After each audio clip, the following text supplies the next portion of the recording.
Hello दोस्तों, study mode में आपका स्वागत है। बिहार बीएड एंट्रेंस एग्ज़ाम 2021 ये मॉक टेस्ट 1 है, जिसमें महत्वपूर्ण प्रश्न होगा जीके, जीएस और जीए का।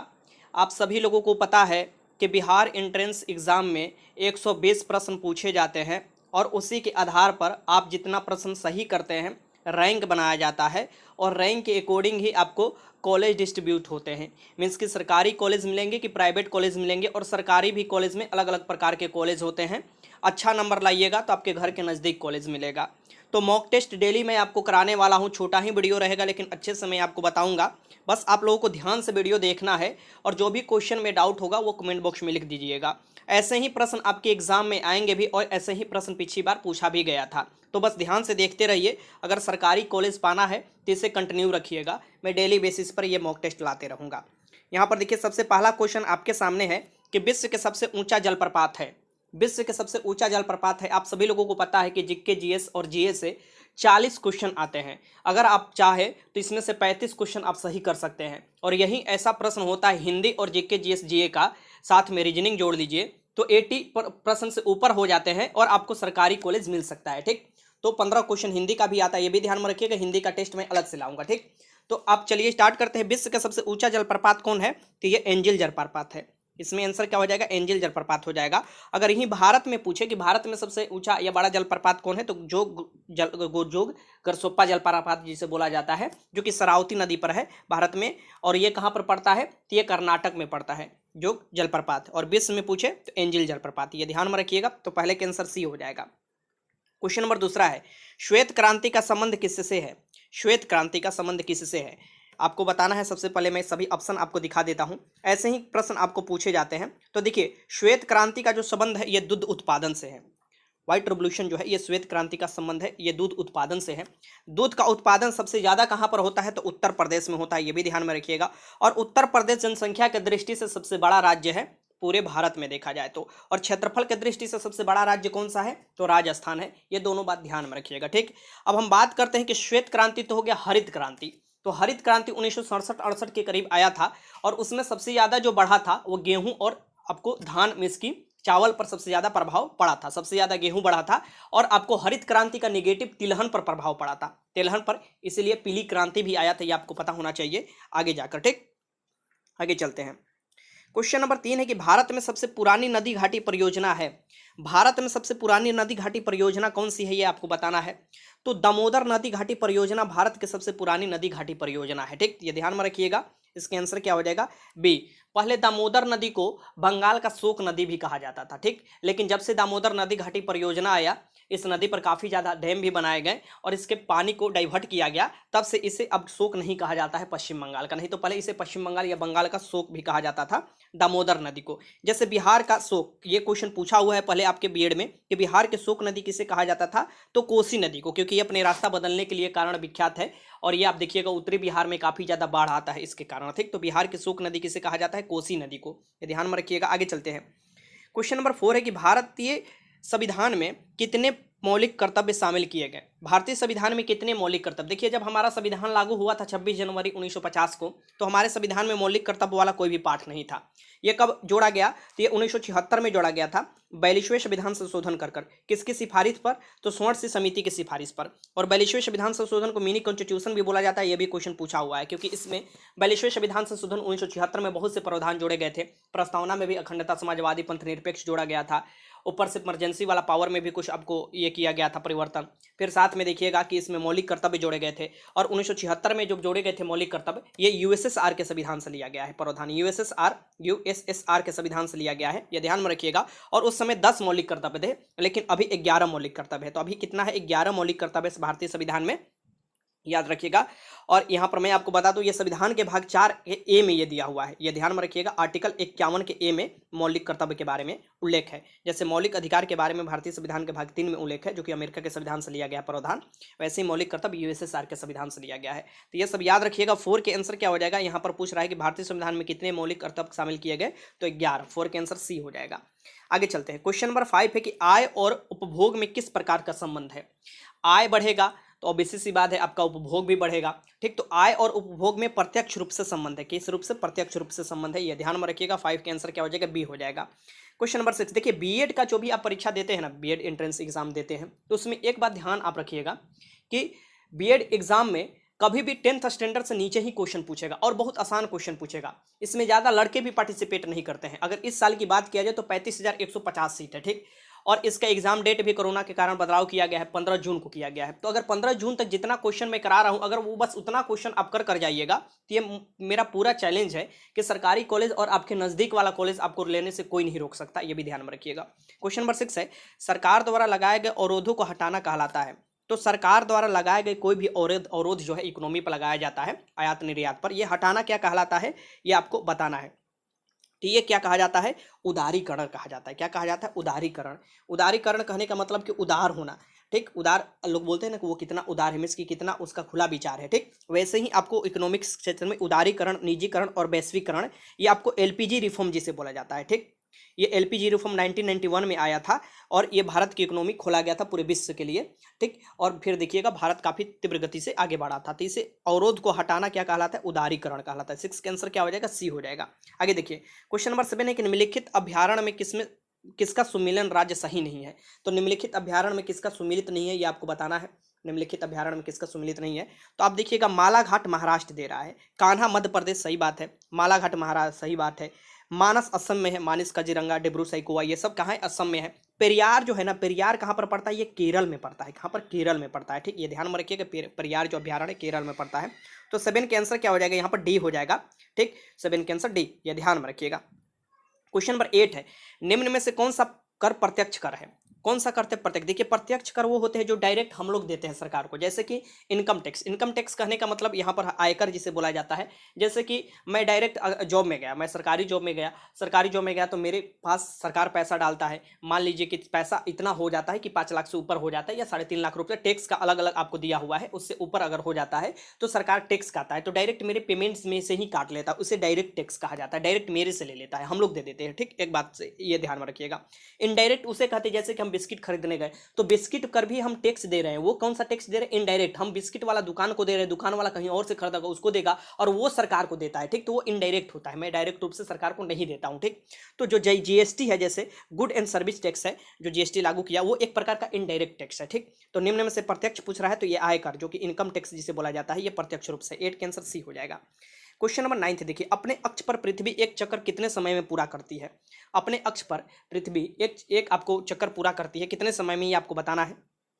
तो ये पूरा करती है, आपको बताना है। तो सबसे पहले याद रखिएगा, 23 घंटे 56 मिनट और 4.9 सेकंड या 5 या 6 सेकंड भी कहीं कहीं आप देखिएगा लिखा होता है। इसकी आप इतना याद रखिएगा, 23 घंटे 56 मिनट में ये अपने धुरी पर घूम जाती है, पृथ्वी चक्कर पूरा कर लेती है अपने अक्ष पर। ठीक, या ध्यान में रखिएगा, मतलब अपने अक्ष पर तो इतने घंटे में। और सूरज की परिक्रमा 365 दिन तो लगाता ही है, तो और 6 घंटा लगा देता है। ठीक, 365 दिन 6 घंटे में परिक्रमा पूरा करता है। इसीलिए देखिएगा, हर 4 साल के बाद 366 दिन हो जाता है, वहीं 6 घंटा जुड़ जाता है 4 साल में, तो वो लीप ईयर हो जाता है। तो 9 के आंसर क्या हो जाएगा? बी हो जाएगा। आप देखिएगा कि सूरज की जो प्रकाश है पृथ्वी तक आने में कितना समय लगता है, ये क्वेश्चन पूछा हुआ है और इस बार भी हो सकता है पूछेगा। ये लगता है 8.20 में, इसकी 8 मिनट 20 सेकेंड, 8 मिनट 20 सेकेंड लगता है। ये बात ध्यान में रखिएगा। आगे चलते हैं। कहाँ दिन और तथा रात समान होते हैं? कहाँ पर दिन और रात समान होते हैं, ये आपको बताना है। तो दिन और रात कहाँ पर समान होते हैं? तो ये हुआ पृथ्वी। पृथ्वी के बीचों बीच जो रेखा है, इसे हम लोग 0 डिग्री अक्षांश रेखा, ये इसे भूमध्य रेखा भी बोला जाता है। ठीक, ये इसे विषुवत रेखा भी बोला जाता है, ये ध्यान में रखिएगा। और यहीं पर क्या होता है कि इसके चारों तरफ सूरज आपको ऊपर से मतलब 90 डिग्री पर बना रहता है, ज़्यादा प्रकाश यहीं पर आता है और ये आपको क्या हो जाता है? भूमध्य रेखा पर दिन और रात क्या होता है? बराबर होता है, ये ध्यान में रखिएगा। तो 10 के आंसर क्या हो जाएगा? डी हो जाएगा। ये याद रखिएगा, सूरज के सबसे जो पृथ्वी की नज़दीक स्थिति होती है उसे अपसौर बोला जाता है। अपसौर 3 जनवरी को होता है और जो आपको इसके 6 महीना बाद ही में, इसकी 4 जून को, ठीक, इसके 6 महीना, इसमें 6 महीना जोड़ लीजिएगा, 3 जनवरी में 6 महीना जोड़ लीजिएगा, आगे कर लीजिएगा और एक दिन बढ़ा दीजिएगा, 3 से 4 कर दीजिएगा, तो हो जाता है अपसौर। अपसौर में सूरज और पृथ्वी के बीच की दूरी काफी बढ़ जाता है। ठीक, ये ध्यान में रखिएगा, क्वेश्चन पूछा हुआ है और पूछ सकता है। आगे चलते हैं। क्वेश्चन नंबर 11 कि राष्ट्रगान पहली बार गाया गया था। जो राष्ट्रगान है ये पहली बार कब गाया गया था ये आपको बताना है। देखिए आपके सामने पूरा ऑप्शन है। तो सबसे पहले मैं आपको बता दूं कि राष्ट्रगान कोलकाता अधिवेशन में और आपका राष्ट्रीय गीत भी कोलकाता अधिवेशन में ही गाया गया था। दोनों का समय अलग अलग है। जैसे राष्ट्रगान जो गाया गया था सबसे पहले ये वर्ष 1911 में गाया गया था। ये याद रखिएगा, कोलकाता के अधिवेशन में 1911 में। अब यहाँ पर मैं आपको बता दूं कि ये लिखा किसने है राष्ट्रगान, जन गण मन जो है ये लिखा हुआ है आपको रविन्द्रनाथ टैगोर द्वारा। 52 सेकंड में ये गाया जाता है, ये भी ध्यान में रखिएगा। रविन्द्रनाथ टैगोर को 1913 में सबसे पहले नोबेल पुरस्कार मिला था। ये सबसे वीवीआई क्वेश्चन याद रखिएगा, बीएड में बार बार क्वेश्चन पूछा जाता है।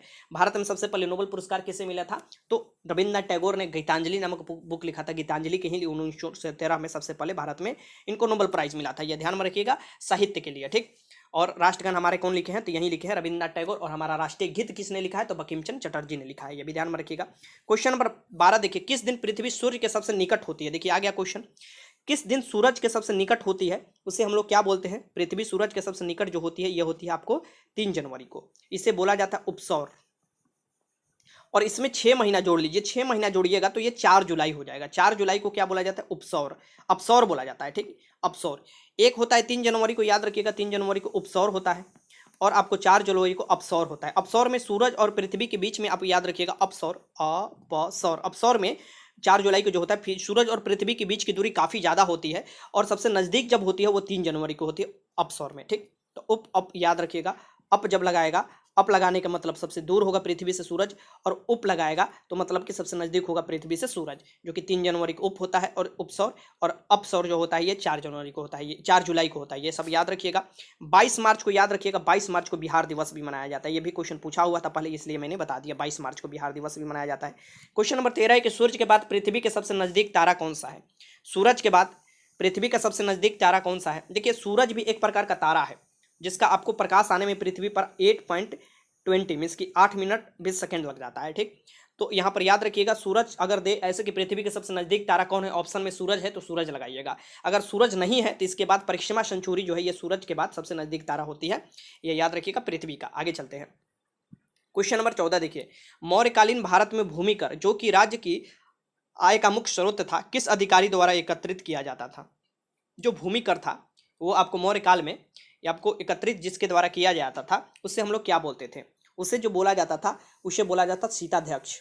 ये याद रखिएगा, जो आपको एकत्रित करते थे उन्हें क्या बोला जाता था मौर्य काल में? शीताध्यक्ष बोला जाता था, जो कर को एकत्रित करते थे, ठीक है। याद रखिएगा, ये हो जाएगा बी। 14 का आंसर बी हो जाएगा। बहुत वीवीआई क्वेश्चन है। क्वेश्चन नंबर 15 है, किस तत्व की परमाणु संख्या की संख्या है, किसी तत्व की परमाणु संख्या किससे निरूपित की जाती है? तो मान लीजिए ये परमाणु है, परमाणु के चारों तरफ जो है ऋण आवेशित इलेक्ट्रॉन होता है, ठीक, चक्कर लगाते रहता है। इसके नाभिक जो होता है, नाभिक में क्या होता है? रदरफोर्ड ने नाभिक की खोज किया था। इसमें प्रोटॉन होता है और न्यूट्रॉन होता है, ठीक।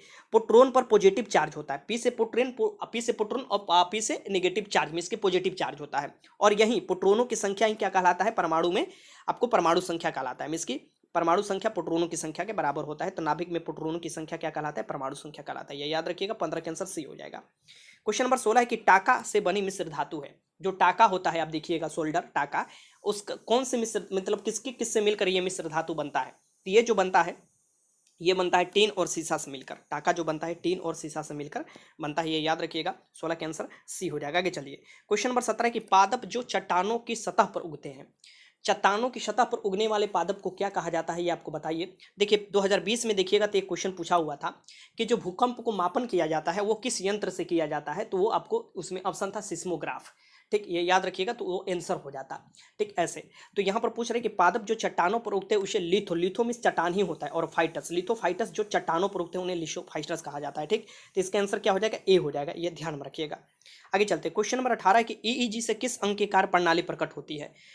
वो है, देखिए ईईजी से जिस अंग की कार्य प्रणाली प्रकट होती है वो कौन सी? तो अंग जो है ये आपको बताना है ये कौन सी अंग है। तो हम लोगों का सबसे जो शरीर को चलाता है, जो शरीर को नियंत्रित करता है, ये बात ध्यान में रखिएगा, वो कौन सा होता है ये आपको बताना है। तो वो होता है हमारा मस्तिष्क। मस्तिष्क आपको ईईजी कराने जाइएगा आप डॉक्टर के पास, तो उस ईईजी से मस्तिष्क की जो भी आपको मस्तिष्क में चल रहा है, जो भी आपको इलेक्ट्रोनेगेटिव से जो भी प्रभाव डाला जाता है और उससे पता चलता है कि आपके मस्तिष्क में क्या है, क्या गड़बड़ी है, ठीक। तो उससे ईईजी किया जाता है मस्तिष्क में विकार को पता लगाने के लिए, ठीक। ये ध्यान में रखिएगा। तो 18 का आंसर क्या हो जाएगा? बी हो जाएगा। आगे चलते। क्वेश्चन नंबर 19 है कि मछुआरे को तालाब के किनारे मछली को भाले से मारने की कोशिश में उसे क्या करना चाहिए? मान लीजिए मछली पकड़ने कोई जाता है और भाला से, देखिएगा बहुत से लोग भाला से भी मछली को मारते हैं, ठीक। तो ये मछली को जो अब तालाब के किनारे बैठे हैं और मछली दिखाई दिया और भाला से मारना चाहें तो मछली की कौन सी स्थिति पर मारिएगा? तो आपको ध्यान से देखना होगा ये क्वेश्चन और लगाना होगा कि मछली के नीचे ध्यान लगाना होगा आपको कि मछली मान लीजिए यहाँ पर है ना, तो आपको वार यहाँ पर करना होगा, क्योंकि प्रकाश के अपवर्तन के कारण कोई भी चीज जब पानी में डाला जाता है तो कुछ ऊपर ही वो दिखाई देता है, जबकि नीचे रहता है लेकिन दिखाई देगा ऊपर उठे हुए। जैसे कि बाल्टी के पानी में सिक्का डाला जाता है तो लगेगा ऊपर उठा हुआ दिखाई देगा, या कोई भी डंडा भी डालिएगा बाल्टी के पानी में भर के और उसमें, तो आपको जो डंडा होगा या छड़ी होगा वो टेढ़ा दिखाई देता है ऊपर की तरफ, ठीक। वैसे ही आपको मछली तो नीचे रहेगी लेकिन ऊपर की तरफ दिखाई देगी, तो असली में मछली के शिकार करने के लिए आपको उसे थोड़ा नीचे मारना पड़ेगा। ये सब प्रकाश के अपवर्तन के कारण होता है। तो 19 के आंसर क्या हो जाएगा? ए हो जाएगा। क्वेश्चन नंबर 20 है कि आंख के रेटिना पर बना बिंब होता है, जो आंख के हमारा रेटिना है उस पर जो प्रतिबिंब बनता है वो कैसा होता है, ये आपके सामने ऑप्शन है, बताना है। तो आंख के रेटिना पर बना प्रतिबिंब जो होता है या बिंब होता है, यह वास्तविक और उल्टा होता है। क्या होता है? वास्तविक और उल्टा होता है। तो 20 के आंसर क्या हो जाएगा? ए हो जाएगा। ये ध्यान में रखिएगा। देखिए क्वेश्चन ये पूछा हुआ था कि आंख की देखने की न्यूनतम दूरी क्या है। तो आंख की देखने की जो न्यूनतम सीमा होती है ये 25 सेंटीमीटर होती है। ये ध्यान में रखिएगा, 25 सेंटीमीटर होती है न्यूनतम, ये ध्यान में रखिएगा। और ऐसे अधिकतम तो अनंत तक हो सकता है। ये भी क्वेश्चन पूछा हुआ था इसलिए मैंने आपको बता दिया, ठीक। तो ये देखिए क्वेश्चन नंबर 21 है आपके सामने कि भारत और पाकिस्तान के बीच अंतर्राष्ट्रीय सीमा किसके द्वारा सीमांकित की गई है। तो भारत और पाकिस्तान के बीच जो अंतर्राष्ट्रीय सीमा बनाया गया था, ठीक, वो बनाया गया था मिस्टर रेडक्लिफ द्वारा, इसलिए उस सीमा का नाम भी है क्या? रेडक्लिफ लाइन, ठीक। ये ध्यान में रखिएगा, रेडक्लिफ लाइन। तो 21 के आंसर क्या हो जाएगा? यहाँ पर सी हो जाएगा। आराम से आप लगा लीजिएगा। क्वेश्चन नंबर 22 देखिए कि राष्ट्रीय एकता परिषद के अध्यक्ष निम्नलिखित में से कौन है। तो राष्ट्रीय एकता परिषद के जो अध्यक्ष होते हैं वो कौन होते हैं, ये आपको बताना है। तो राष्ट्रीय एकता परिषद के जो अध्यक्ष होते हैं ये हमारे प्रधानमंत्री होते हैं, ठीक। कौन होते हैं? प्रधानमंत्री होते हैं। राष्ट्रीय एकता परिषद के अध्यक्ष प्रधानमंत्री। ध्यान रखिएगा, तीनों सेनाओं के सेनापति, ठीक, या भारत के राष्ट्राध्यक्ष जो भी है ये आपको कौन होते हैं? ये राष्ट्रपति होते हैं। ये सब भी याद रखिएगा, ठीक। आगे चलते हैं। क्वेश्चन नंबर 23 है कि भारत के संघीय प्रणाली निम्नलिखित संविधान से प्रेरित थी। जो भारत में संघीय प्रणाली लिया गया है ये किस संविधान से प्रेरित होकर लिया गया है।